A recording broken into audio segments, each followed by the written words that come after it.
Welcome to the Appendix N Chat, where I talk about literary influences on early Dungeons and Dragons, particularly based on the first edition Dungeon Master Guide's official Appendix N, the literary inspirations, but I touch on other stuff too. This time it is World of Tears by Philip Jose Farmer, and pulp sci-fi novels, I guess you'd say.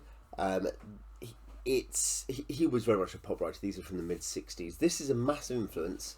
This is actually the first thing I'll say, a massive influence and the direct inspiration for Chronicles of Amber by Roger Zelazny, which was a big influence in turn as well. It's also an Appendix N entry. But what did Gary Gygax, particularly find in this one? This particular volume is the first three. There's, I think, another three. Maker of Universes, The Gates of Creation, and A Private Cosmos. The theme is this. There are functionally immortal lords, thousands of years old, who have made a variety of parallel or pocket universes distinct from Earth, and you can travel there in various ways through gates, basically, usually, and there are different kinds of gate technologies available. And these lords are basically not very nice people. I guess there's a degree of Melnibonéan about them, but with less beauty. They're somewhat decayed. They don't remember all their technological brilliance. But you know, the worlds they go to and they've created are fascinating, interesting places with different themes and styles.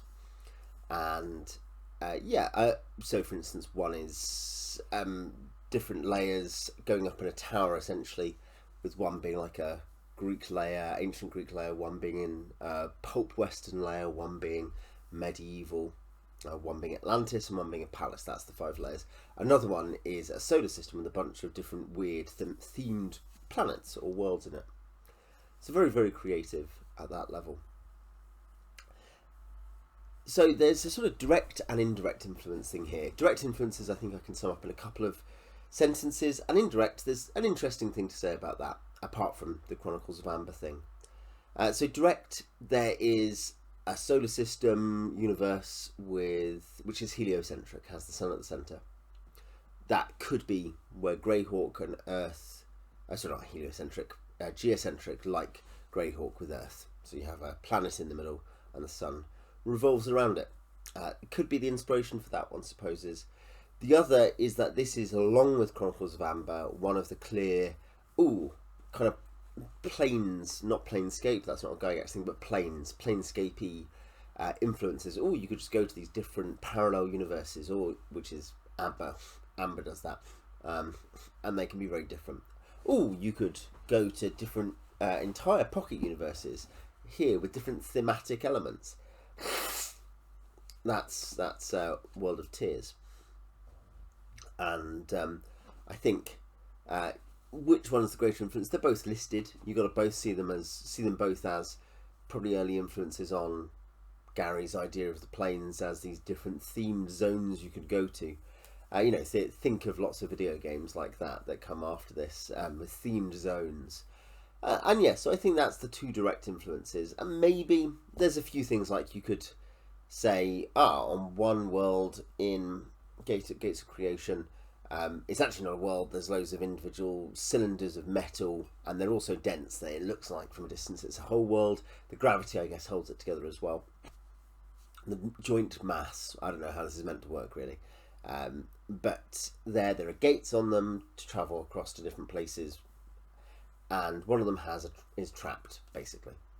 And so there are things the same with. I'm thinking particularly at the back end of Maker of Universes. There's storming a lord's palace, and a little bit, to be fair, at the end of Gates of Creation, both of them have going into a lord's palace, and these heavily trapped palace areas with all kinds of weird and wonderful monsters, bioengineered things. It's both direct and indirect, isn't it? These are the sorts of things that Gary's reading and being like, what could go into this dungeon? What could go here? What kind of weird creature could I add? So, I'll leave that as a question mark.